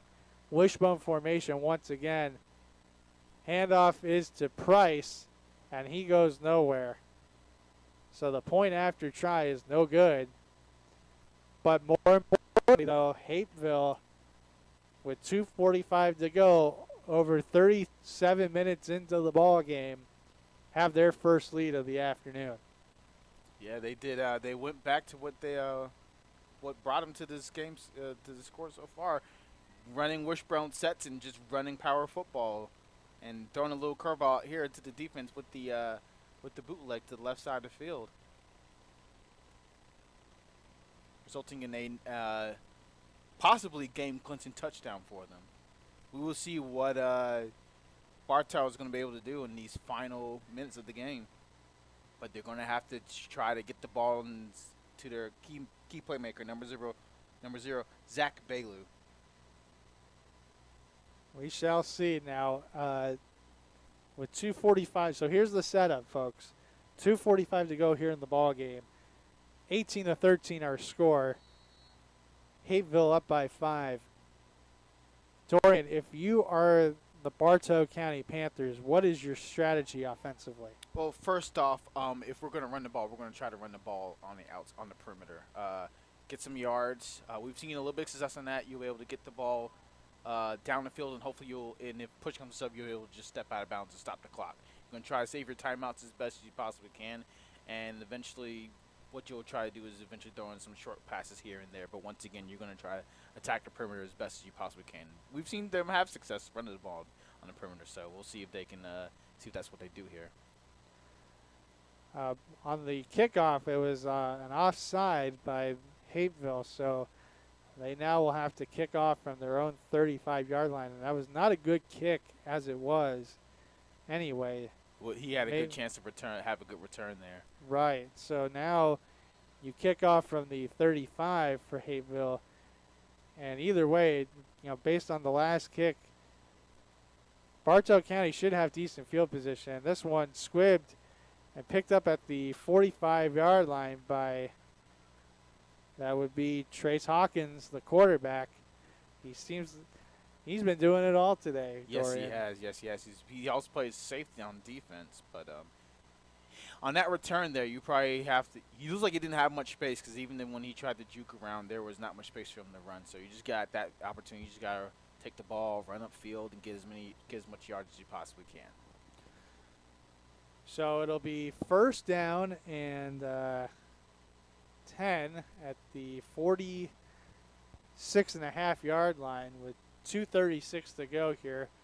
5-point deficit for the Panthers, but they have an opportunity. They do have 2 timeouts, so we shall see what happens. Here's the handoff to Bellew, and he loses yardage on that play as he tries to, as you alluded to a moment ago, try to get out to the perimeter on the left side. But he runs into a wall, and he actually loses about 1.5 yards. So we'll call it second down and 12 at the 45-yard line as the clock continues to wind down to 2 minutes. You need to hurry up and run a couple plays here. Actually, at this point, maybe you call 2 plays. Here is Hawkins, flushed out to the right. He's got an open man at the 40, the 35-30, 25-20, 15-10, 5, right to the end zone for a touchdown. Oh, my goodness.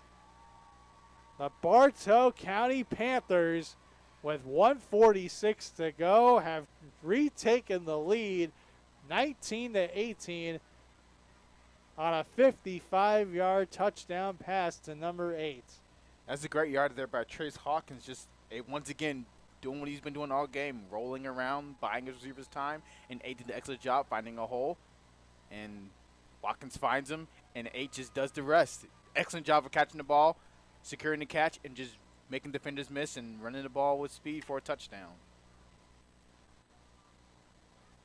So with a 1-point lead here,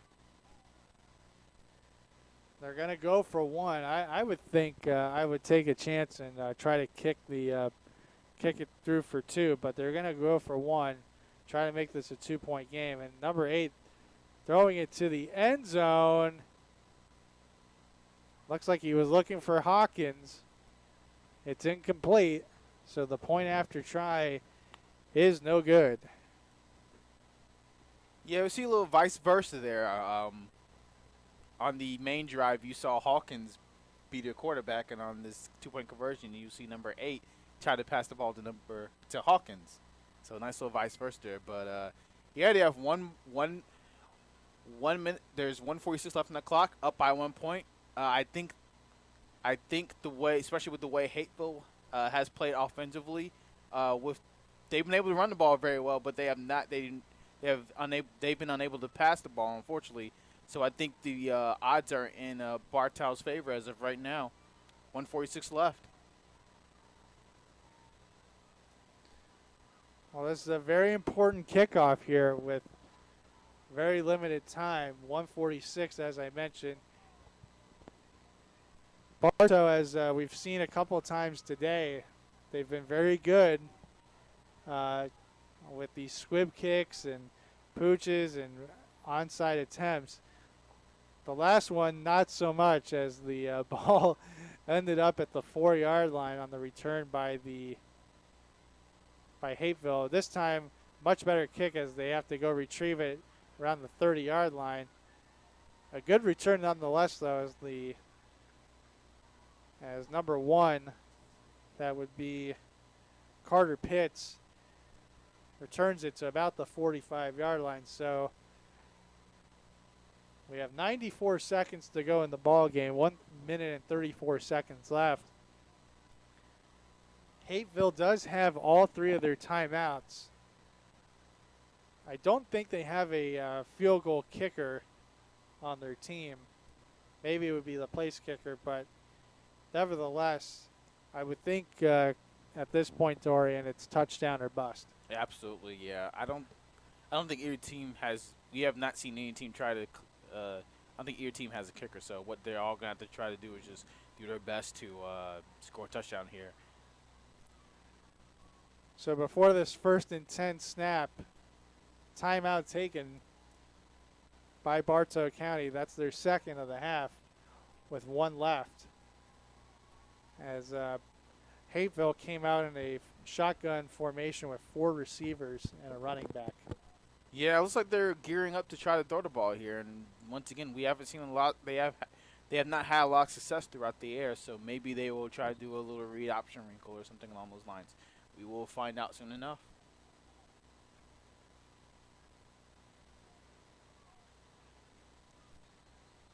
Quick update for you from the NFL.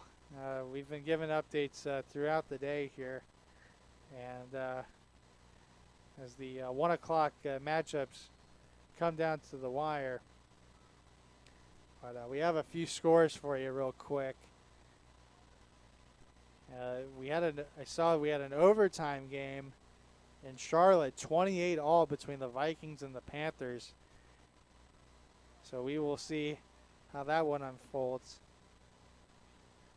And a few other finals that we'll get to momentarily. Anyway, here we go. 1st and 10. Nice catch over the middle there by number 2. That is Chad Williamson as he gets down to the 41-yard line. That'll move the sticks. A gain of 14 and a good start for Hateville as they try to win the game here in the final 90 seconds. Yeah, I'm surprised he threw the ball there, but too much to my but successful 1st down play. So here we go. Here's the Carter Pitts trying to do a keeper, but he is dragged down at the 50-yard line. That's Zach Bailey with the big tackle behind the line of scrimmage. We've seen him make plenty of plays on the offensive side of the ball. This is the second time we've seen him make a big play here on the defensive side of the ball from his left end position. And another timeout is taken. I believe this one is taken by Hapeville. That's their first of the half. So they're down to 2 as we have a 2nd and long. And they're going to mark this at the 46-yard line is where they will mark forward progress. So 2nd down and 15 from the 46-yard line. So looks like we have a final in that Vikings-Panthers game. Vikings win in overtime on a touchdown. Final score there, 34-28. As KJ Osborne catches a 27-yard pass from Kirk Cousins with 5:55 to go in overtime on a drive that goes 9 plays and 75 yards for the winning score. Big win for the Vikings as they improve to 3-3. Carolina has now lost 3 straight games. Oh, wow. How about that? All right, here we go. 2nd and 15 for Hateville, and it's an inside draw. Nope, it's a pass. And it's caught by Thomas, and he's got a touchdown. Wow, what a setup, but I think this might get called back. That might have been an illegal forward pass. What excellent play called there from Hateville. You saw they did a reverse pass, and Tin was able to just squeak by a defender, wound up being wide open down to the end, down the field, and caught the ball for a touchdown. But we will check the flag and see what they call here. What a game! Man, this has been a very interesting second half so far. I mean, I've done a few of these United Type Networks games so far, and this has probably been the most. They're going to wave the flag off. They're going to wave the flag. There is no flag. The touchdown stands as Thomas Parker catches a 46-yard bomb from Chad Williamson. And with 1:05 left, Hapeville back up on top, 24-19. Boy, we have seen some fireworks here in the second half today, Dorian. Yes, we have. I was not expecting to see something like that. Reverse pass, and excellent play call there. Excellent execution. Good job by number 10. Good job by Williamson on just getting the ball to number 10, and 10 doing the rest, catching the ball and running the end zone for a touchdown. So it looks like. I'm going to see what they do here. Is this it's a 1-point try as Pitts rolls to his left looking for the end zone. Number 10 again. And it's Parker again, and he's got the point after conversion. So with 1:05 to go here in the fourth quarter. Oh, actually, it's a 2-point conversion. I stand corrected. It was a 2-pointer. So with 1:05 to go, it's 26-19. Hapeville leading Bartow County. Now, it wouldn't surprise me if Bartow just does something insane and they just score a touchdown with like 3 seconds left. The way this game's been going. The way this game has been going, I guess it would not be a surprise. Yeah, not surprised one bit. So anyway, some finals to share with you from the NFL as we get ready for this kickoff. The Packers end up holding on, improving to 5-1. They beat the Bears 24-14 at Soldier Field. The Bengals, who lost to the Packers last week, they get back in the win column with a 34-11 thumping of the Lions. Detroit now 0-6 in first-year head coach Dan Campbell's season. The Rams take care of business against the Giants, improving to 5-1. They win 38-11. All right, so a short kick here, and look at this, a reverse on the kickoff return to number 8, who now reverses fields, trying to find some room, but he's not a good decision as he loses room. Now he gets room. He's going to take this back. Yes, he will. Oh, my goodness. John Jackson, he's got a touchdown. There's not any flag. Flags on the Hold field. on. There's a flag on the Oh, play. wait a See, minute. don't- There is a flag. I wonder if this could be a unnecessary celebration, but I don't know. We'll check the flag and we'll see. But what an insane return there by number 8. Just running left and right, trying to find a hole. Back and forth, and eventually finds a little gap and just outruns everybody for the touchdown. Oh, the penalty is against Hapeville. They were telling the sideline infraction, but the touchdown is good. So, oh yeah, so it's a touchdown for Bartow County. And with 39 seconds left, it's 26-25. Wow, if this game could not have gotten any wilder, I was just proven wrong. I had a feeling something crazy was going to happen. I just thought it was good. You and me both were sitting probably thinking, like, that's going to be a complete disaster the way he was trying to return the ball. Yeah, I Running mean, back because and he forth, backed up running about back 15 and yards. forth, losing yards, and it looked like there was no way he was going to find the gap and just run for a touchdown. And to give Hapeville some credit, they did a good job of just staying in their lane, staying disciplined, make sure he didn't break containment, but he somehow just found the hole and just slid right through and just outran everybody for the touchdown. Well, how about this, Dorian? We had 12 total points. It was a 6-6 game as we started the third quarter. Mm-hmm. We've now had 39 points in this second half. This has been an insane game. It has been one of the craziest games I have ever seen. Here we go. For the lead. Hawkins looking, running. Does he have it? Oh! Not. Wow. He tried to razzle and dazzle, but Hateville was not going to let it happen. Like, the point after conversion fails, and Hateville maintains a 1-point lead, 26-25. There's still 39 seconds with left. 39 seconds left. Something crazy could still happen here, but the way this game's been going on, because more than likely we're going to see an onside kick from the Panthers. So yeah, we will wait and see.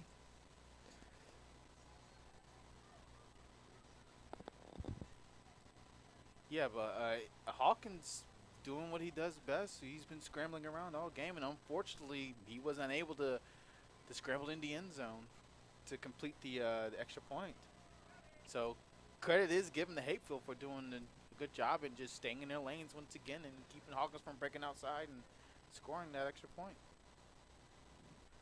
So a couple other NFL scores to update you on as we wind down here, get ready for this kickoff.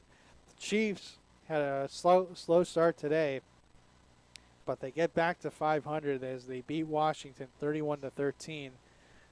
Baltimore handling their business at home against the Chargers today, 34-6. Learning a little bit about some of these teams as we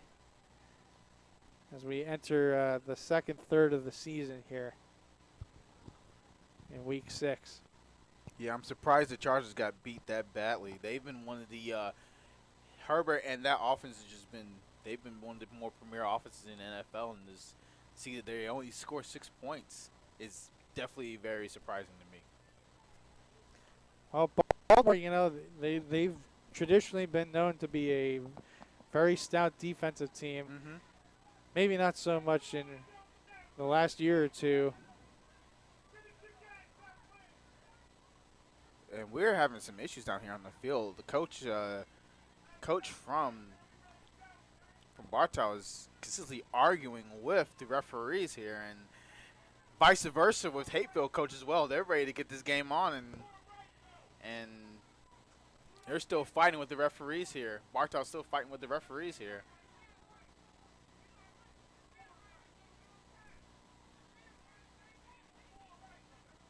Yeah, a little some hostility coming from both sides of the field. Yeah. I'm trying to figure, not sure what exactly the discussion is entailing here, but the referees, the officials are blowing the whistle as if they're ready to kick this ball off. As they should be. I'm not sure what the Bartow's coach is arguing about. He's still arguing. As Hateville recovers the onside kick at about the 49-yard line.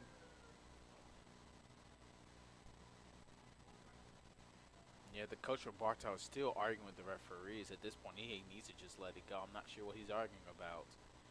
But at this point, he needs to just let it go. Let it go. And it's funny because he's still arguing with the referees as the play's still going on. Like as they kick the ball off, he's still arguing with the referees. So he's already lost his argument. It's I'm not sure what else you can do left here. You have one more timeout here on the clock. You unfortunately are unable to well, you can only stop the clock one more time. Yeah, they have one more timeout left. So what we're probably going to see here from Hateville is just take one knee. They call a timeout. Hateville takes one more knee, and that's it. That's the game. So we'll see what happens. Yeah, they're still arguing with the referees.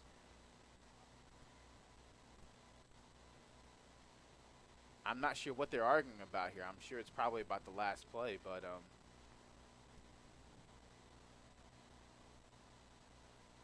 And so it looks like they're going to take that last time out. It might have been something. It might have had something to do with the clock. yeah.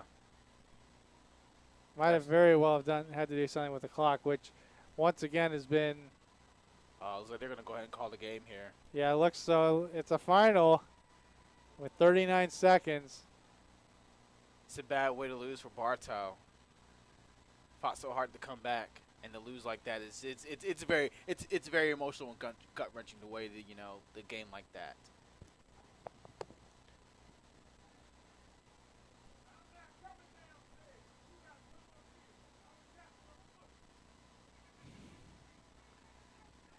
And it sounds like the clock and scoreboard operator is getting into it with some of the fans. Yeah, the coaches and fans are upset with the Bartow coaches and fans are upset with the play clock operator right now. I'm not sure why, but unfortunately they've gotten so upset too that they had to call the game.